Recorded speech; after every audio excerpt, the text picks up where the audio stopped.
Okay, let's get right into it. If you look back over the last few decades, the Muslim community in North America has made this incredible leap, right? We've gone from renting out basements for prayers to building these magnificent multi-million-dollar mosques. But all this amazing physical growth has started to raise a much deeper question. What's the real direction of our community? And that's exactly what we're going to unpack today, drawing from a really insightful article by Muneeb Nasir. And this really gets to the heart of the matter, doesn't it? While these incredible buildings stand as monuments to our financial success, there's this growing feeling of unease within the community.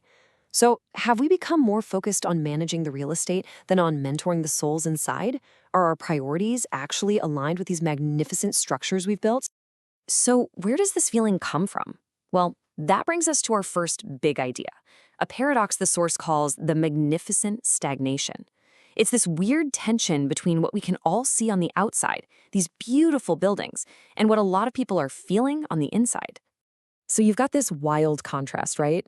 On one side, you have these incredible facilities, a clear sign that we've achieved financial success. But on the other hand, there's this nagging feeling that our actual impact on people's lives, well, it just isn't keeping up. The buildings are getting bigger, but are the people inside them really growing? Okay, so what is causing this sense of stagnation?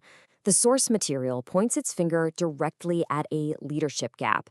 And to really get a handle on this, we're going to look at two really sharp concepts that help diagnose what's actually going on in the boardrooms of our community centers. First, let's talk about an archetype that strategist Saqib Qureshi calls the Chacha. Now, Chacha literally means uncle, and it represents a kind of well-meaning community elder. And the intention is usually good, for sure. But the problem is the professional skills you need to lead a modern, complex community, they just aren't there. And so the motivation can shift from being effective to just, feeling important. And here's the real problem with that. Seriousness gets replaced by symbolism. So instead of tackling the huge, serious issues like Islamophobia or why our youth feel disconnected, the focus shifts inward. You'll have committees spending hours arguing over the color of a carpet while the real needs of the people in the community are just left waiting. This brings us to a spiritual version of a classic management idea, the Peter Principle. The basic idea is that people in an organization keep getting promoted based on how well they do their current job until they finally land in a role they can't actually handle. So in the prayer hall, this looks like someone who is amazing at fundraising or maybe managed a renovation project really well, suddenly getting put in charge of the entire community's spiritual and social well-being, which, as you can imagine, requires a totally different set of skills. So you end up with leadership that's fantastic at one very specific thing. They can oversee a construction project, they can manage contracts, debate the cost of an HVAC system for hours. They absolutely excel at renovation. But they really struggle with relation. They're kind of paralyzed when it comes to actually connecting with people, with addressing the spiritual needs of the youth who aren't even coming to the mosque, or providing the kind of empathetic, courageous guidance a community needs. We've ended up valuing the paperwork over the people, the busy work over the human connection. Now, it's easy to point fingers at the leaders, but the source makes a really important point that the issue is actually bigger than that. The congregation, that's us, we play a huge role in creating this exact situation. At the end of the day, an institution's leadership is really just a mirror reflecting its members. When most of us become passive consumers, we just show up for the big events like Friday prayers or Ramadan, but stay quiet on how things are actually run, we create a power vacuum. And nature, as they say, abhors a vacuum. It gets filled by those who are most eager for a title, the ones who are willing to be important rather than useful. Okay, so we've diagnosed the problem. Now what? What's the way forward? Well, it's not about tearing anything down. It's about building a whole new vision for governance, one that's actually deeply rooted in the faith itself. The whole game changes when we reframe what leadership even is. It's not some prize you win or status symbol. In the Islamic tradition, it's an amana, a sacred trust. And thinking about it that way changes everything. It becomes a heavy responsibility you're accountable for, not a fancy title you get to enjoy.